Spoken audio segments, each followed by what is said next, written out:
Hi guys, welcome to the channel. My name is Ezra. Today we're going to talk about 10 things you should know about St. Pete, Florida. St. Pete or St. Petersburg, Florida is a city on the west coast of Florida within Pinellas County. It's in the Tampa Bay area. You have Tampa, St. Pete, Clearwater. St. Pete is on the south end of Pinellas County, which is the peninsula that sticks off the west coast of Florida that is surrounded by the Gulf of Mexico, and Tampa Bay on the other side.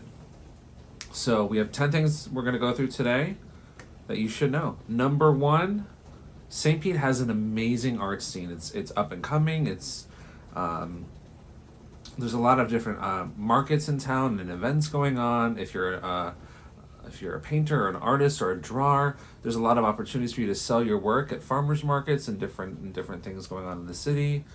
There's art galleries. It's a really cool kind of younger, artsy.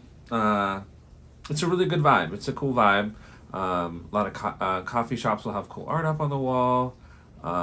It's just got a really great burgeoning art scene that's even getting bigger and bigger. Number two, we have a ton of amazing parks in St. Pete. St. Pete's got, just to name a few, Boyd Hill, Sawgrass Park, North Shore Park, Vinoy Park, Lassing Park. There are many parks around the city of St. Pete and all over Pinellas County that are dog friendly. There's a lot of boardwalks and hike. Not really hiking because there's no mountains, but a lot of walking you can do, running, biking. Alligators can be seen. Lots of cool birds and animals. Armadillo. It's just we have great parks. You can string up a hammock. St. Pete's parks are just top notch. Number three, you do need a car to get around for the most part. Although around downtown St. Pete, we do have scooters that are for rent around the city, and they just added some bus lanes to the two main east-west arteries, First Ave North and First Ave South. Those will be done around October time, but that'll be a public transit opportunity for people to use to get from downtown to the beaches. Parking is kind of an issue. There's not a ton of space, but usually you'll find something available. Number four, there is a huge amount of development going on, and it's kind of a double-edged sword kind of thing. It's great that more people are coming to the city, but it's pushing some people out. It's unfortunate that the rent has been rising so much. We'll get to that later, but there's a lot of new condos coming up now. St. Pete, because it's on a peninsula, there's not a lot of land to grow out into. Therefore, things are going up. Now, in downtown alone, there's, I don't know off the top of my head, but it seems like there's a new condo announced every couple months. And I think they've been working on at least 5 or 6, maybe 7, just in a, square mile right now. So it's pretty crazy.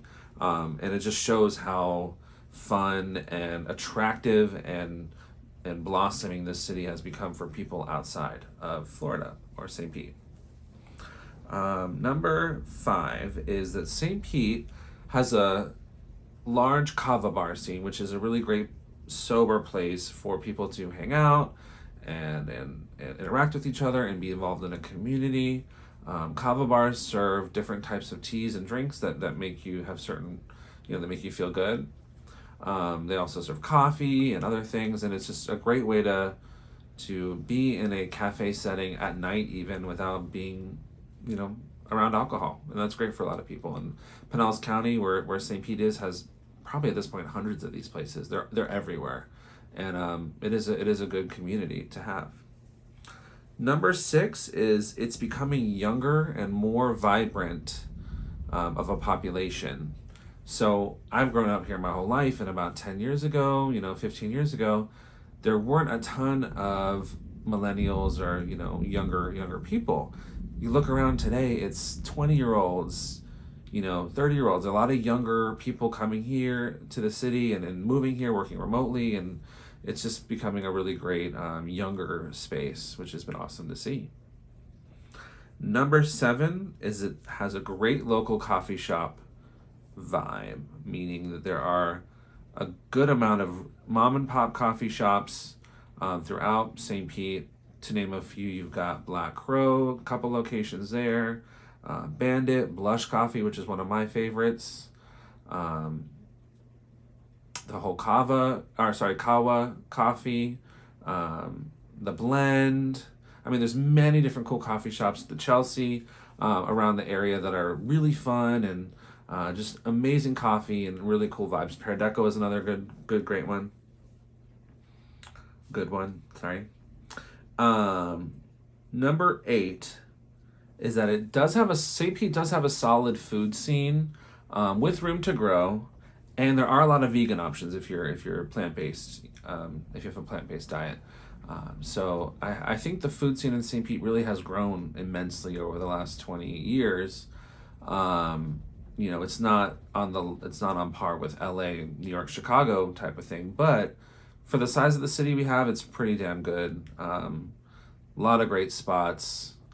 Things are popping up all the time too, and testing the waters if they make it or not, and hopefully they do. But I think St. Pete does have a really great food scene. Tampa especially too. I mean, together the Tampa Bay area, it's got a great food scene. Number 9. Now I mentioned this a little bit earlier in the video, but like a lot of other popular cities right now, the rent and the cost of living are rising rapidly. I think that's just the name of the game here in the U.S. and a lot of capitalist-based societies and democracies is that when a city becomes popular, people are going to move there, and usually money follows that, and then people are kind of, things are gentrified or people are forced out of those places because more money's coming in. Those people can afford higher rents that the locals wouldn't necessarily be able to afford, and it's a very unfortunate thing, but I know that more affordable housing is proposed and there are more things being built, which is great. But yeah, just like a lot of these other bigger cities, St. Pete's rent has gotten pretty crazy. And I just think that just shows how attractive it is to move here and to live here. And lastly, number 10, St. Pete is super, super dog friendly. So if you have a little furry one at home and you're thinking about moving here, I can't think of a more dog friendly city than St. Pete. I don't own a dog, and sometimes, I go to a coffee shop or a kava bar and there's 20 dogs inside, and that is a little off-putting to me personally, but I can understand how that would be an attractive feature of a city if you could take your dog to work remotely or just hang out on the weekends and you're walking into a restaurant with it or whatever, the mall or anything like that. So those are the 10 things. I'll run through them real quickly at the end as we conclude. Number 1, art scene. 2, ton of amazing parks. 3, you do need a car to get around, but there are bus lanes and scooters available. There is number 4 is an increased amount of condos and residential development. Number 5 is the kava bar scene. 6 is it's becoming younger and younger. 7 is the great local coffee shop scene. 8 is the solid food scene. 9 is the raising rent and the cost of living. And 10, it's super dog friendly. So hopefully this helped you if you're thinking about moving to St. Pete or just wanted to learn more about it. Join us soon for our next video we post, and we'll see you soon on our channel. See you guys.